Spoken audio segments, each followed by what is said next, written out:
So now let's get rid of those collision shapes because we don't need them. And I think that speed was actually too much. Let's try 100. Let's try 100. Let's see. We could also modify the laser speed with the strength. Explosions. You like explosions, don't you, robotic head?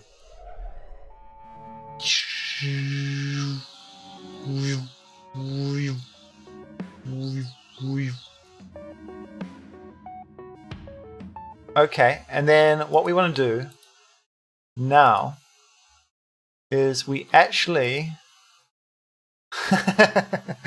I know you. So we cast the ray out of the player at a slow speed. Well, slow in terms of photons, right? So bit by bit, we grow the laser ahead of ourselves. But then when we collide, we need to bring that beam back to the collision length and then start it growing again, right? So you can see here we've set the beam end global position and we've set this length. We've got this length here. So what we need to do is say that our cast2 dot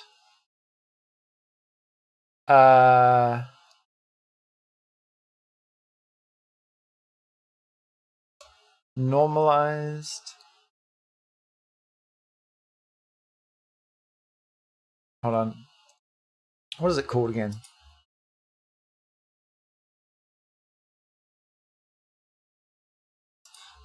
So basically we want to normalize it, but then normalize it to a value. Godot vector 2. So I could just get the normalized value and multiply it, but I'm pretty sure there's a name for that. Is it clamped? Turns vector to the next link. Yeah, clamped. Okay, so we want to clamp the cast2, right?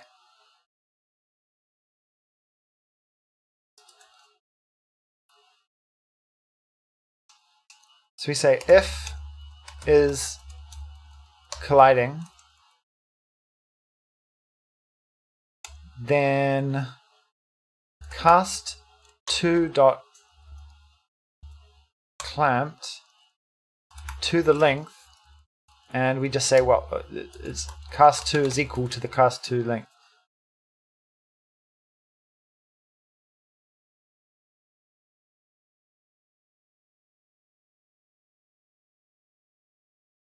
So actually we want to do something up here. So if it's colliding, let's do this. Otherwise, let's increase the length of the beam. Does that make sense? And what are you complaining about? Length isn't declared. Oh yeah, shit.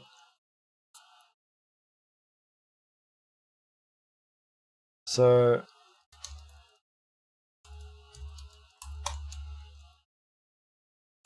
okay, so we actually want to do some of this stuff first. So we deal with the beam first, and then we update the laser's length.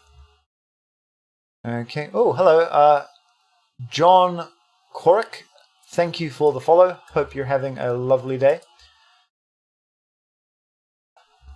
Okay, and in fact, so this will stop us from updating the cast2 variable more than once in a frame, which I think is important. We don't want to be updating the state, the same state, twice in a frame. It's just redundant, right? Okay, let's give this a go. Let's give this a go. Collect stars and weapons. Phase 2. Fight.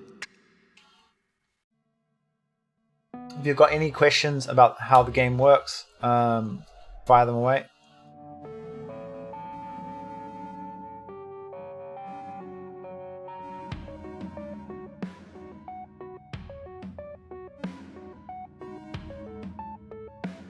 That's really weird.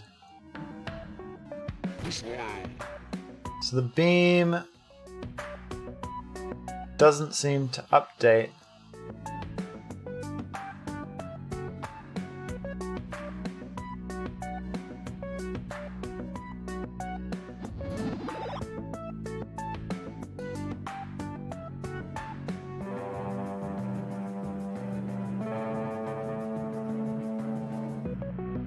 until it collides with something. Okay, I'm just going to turn the collision shapes back on and have a quick look and see if this ray is growing the way I want it to grow. Phase 1. Collect stars and weapons. Phase 2. Fight. Okay, so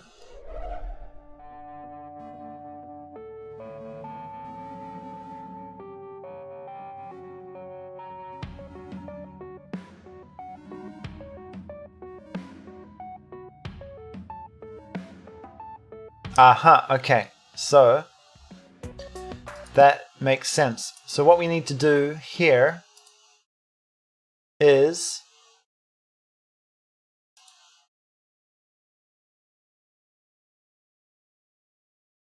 so we can set the length from the previous frame. We don't need to worry. It's going to be one frame off, but it's not a big deal, right?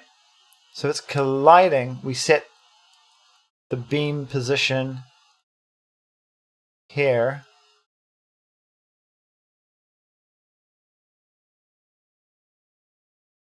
Otherwise, we cast 2 and we say the beam end dot position is actually equal to the cast 2, right? So you're basically saying that the beam is going along. If it's going to bang into something, then it'll bang into something. But if it's not colliding, then we set it to the end of that ray. So that's going to give the effect. Hopefully, we'll see that effect in a moment. Okay, so let's power that one up. So we've got.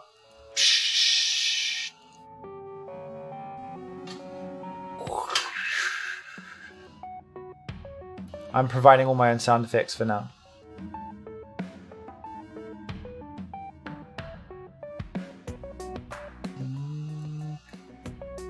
This is a really slow laser. Maybe we can make it twice as fast.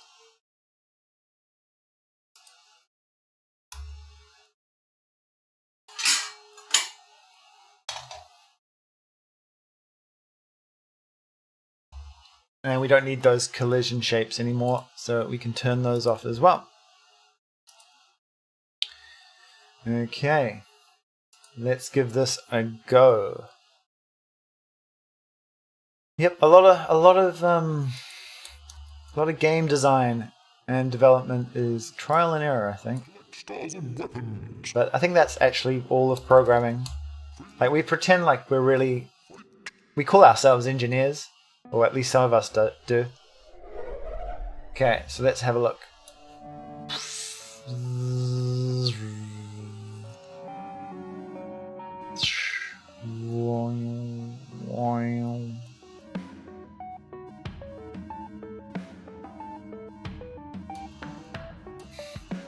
So you don't really have like an infinite laser.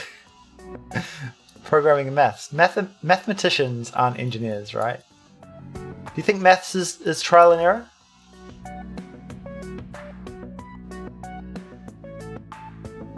Okay, so unfortunately our laser doesn't seem to be colliding with... Oh yeah, because those are actually areas. That's fine. I think I was going to make it collide with collectibles and stuff.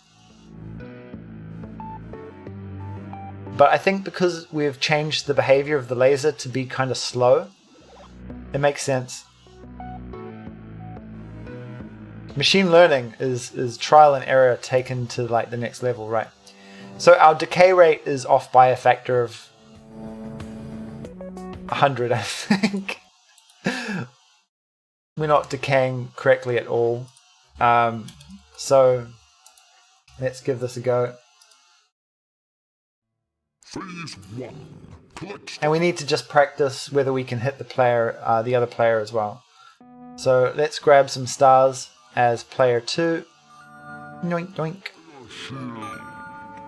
Okay, and let's get into position to be shot. Let's pick up some lasers. And enter phase 2. Fight. Okay, so what happens if we do a short laser?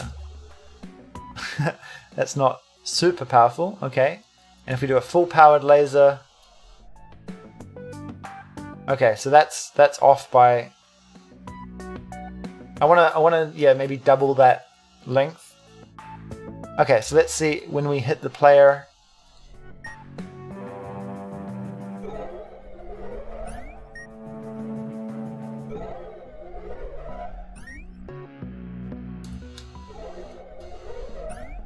Meow. This way.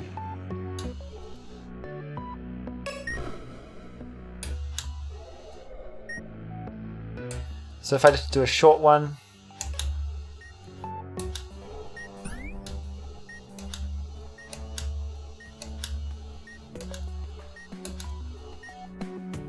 Cool, alright. So I'm pretty happy with that. The decay rate is way too fast. So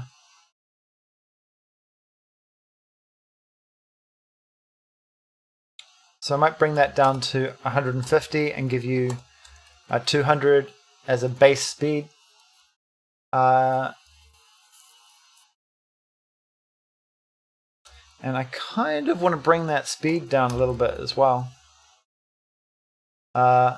If that's the case, then we may as well half that. Okay, cool.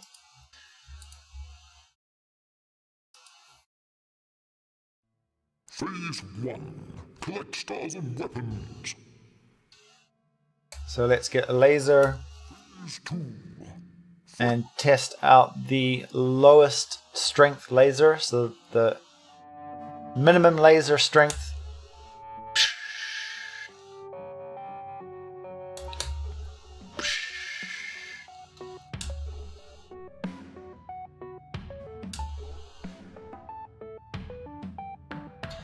Cool, and a full length laser.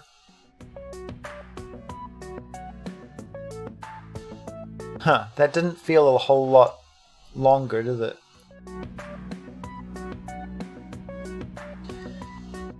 Okay.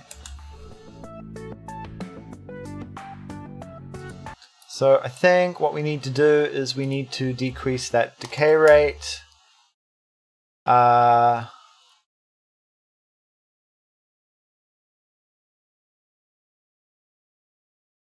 To maybe 25 and bring the base strength down. Cool.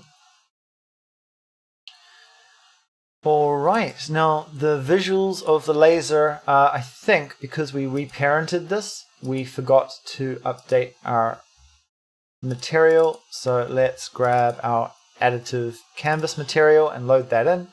And because everything else is set to use its parent material, that will give it that effect. And now I believe we can jump in and do the sounds. So let's open up our sound manager and go into weapons, and we've got no sounds at the moment for our laser, so let's grab a node called laser, and here I'm basically just using the laser node, or each of these are just nodes. I'm using them like groups. They have no behavior attached to them. They're just an easy way to group our nodes. So the first thing is we're going to call this the laser announcer, and let's jump into our voice and listen to our laser announcement. Laser. Yep. Okay, and let's create another one which we'll call laser shoot.